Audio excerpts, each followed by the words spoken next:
On November 24, 1971, a man known only as Dan Cooper boarded Northwest Orient Airlines Flight 305 at Portland International Airport with a briefcase and a one-way ticket to Seattle. Cooper, who had an air of mystery about him, gave the flight attendant his boarding pass and took his seat. Little did she know that it was the last time she would see it. Just 40 minutes into the flight, Cooper would take control of the plane and force it to land in Mexico. But when the pilot opened the side door for the refueling, something strange happened. Cooper jumped out of the plane with a parachute and landed safely on the ground. He had successfully hijacked the plane and made off with $200,000 in ransom money. And to this day, nobody knows who he was or where he went. Today, we Lines take a look at the mysterious hijacker who made off with $200,000 in 1971 and what happened next. Before we get started, be sure to hit that like button for more videos. Dan Cooper, the man behind the mystery, was never actually caught, nor was he even identified by name until 2016. For decades, investigators referred to him as DB Cooper after the letters he signed on a note that he used to threaten the pilots of the plane.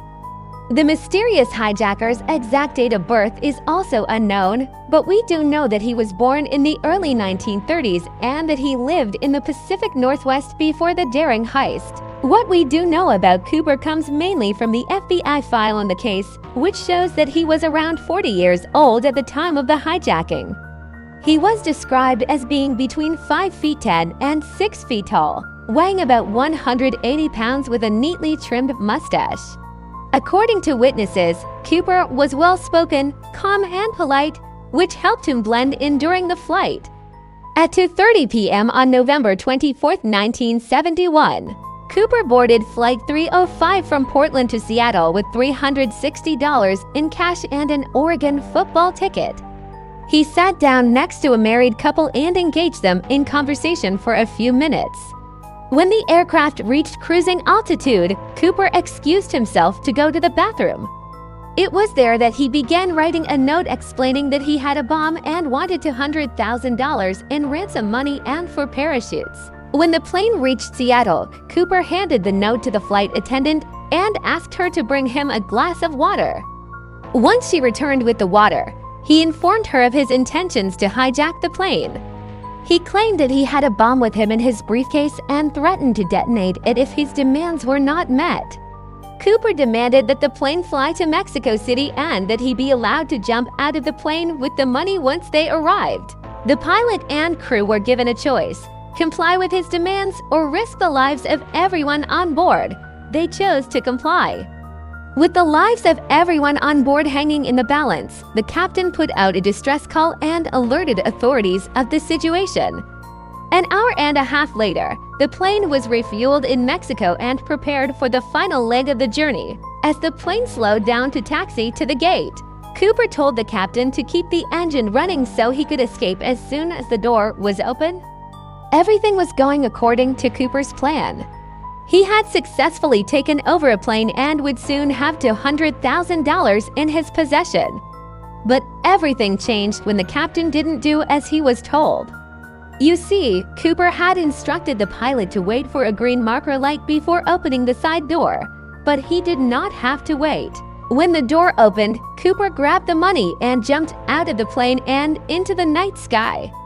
He deployed his parachute and disappeared into the darkness. As the plane taxied to the gate, it was clear that Cooper had made a clean getaway. The pilot and crew raced off the plane and informed the authorities of what had just happened. A search party was immediately organized, but Cooper was nowhere to be found. He had vanished into thin air. The FBI was brought in to investigate, but despite their best efforts, they were unable to find any trace of Cooper. It is believed that he spent the night sleeping in a cave near the landing site, and the following morning, he left the area on foot. He was never seen again. In the days that followed, the FBI received hundreds of tips and followed up on every single one. But unfortunately, none led to the capture of the mysterious hijacker. Over the years, several people have come forward claiming to be DB Cooper, but none of these claims have been substantiated. One of the most compelling pieces of evidence came in 1980 when a young boy discovered some of the ransom money buried in a shallow grave in a forest near his home. Although the FBI conducted several searches of the area, they were unable to locate Cooper or any other evidence connected to the crime. As the years passed, the investigation went cold and the case was eventually closed. But the mystery of D.B. Cooper's identity and whereabouts continues to fascinate people to this day. Theories about who Cooper was and what happened to him have persisted for decades. Some believe that he perished in the jump, while others are convinced that he landed safely and lived out the rest of his life as a wealthy recluse. In recent years, new theories have emerged suggesting that Cooper may have faked his death in order to escape prosecution. According to these theories, Cooper may have used the ransom money to start a new life somewhere far away from the crime scene. Proponents of this theory point to the fact that Cooper was never officially declared dead and that no body was ever recovered. However, there is no concrete evidence to support this claim, and it remains just another conspiracy theory surrounding the case. In 2016, a man named Alan Butler claimed that he was D.B. Cooper. Butler, who was a retired lumberjack, said that he had decided to come forward after all these years because he was tired of people thinking he was a criminal. He said that he had actually parachuted out of the plane and had planned to meet someone on the ground who would help him escape to Cuba. However, he got lost and ended up in a small town where he was arrested for stealing food and money to survive. He was sentenced to 5 years in prison for the theft and served 3 of them before being released. After his release, he said that he lived a quiet life and tried to stay out of the public eye. Butler provided several pieces of evidence to support his claim, including a photo of himself wearing a jacket similar to the one worn by Cooper in a police sketch. However, the FBI has yet to confirm his identity, and the case remains officially unsolved. Many people are skeptical of Butler's claim, believing that he is just another person looking for attention. However, others believe that he may be the real D.B. Cooper and that he has finally come forward to tell his side of the story. Unfortunately, without any physical evidence to confirm his identity, the truth may never be known. To this day, D.B. Cooper remains one of America's greatest unsolved mysteries. The audacious hijacking and disappearance of the man known only as Dan Cooper continues to captivate people all around the world. While many theories have emerged over the years, the truth is that we may never know what really happened to him or where he is now.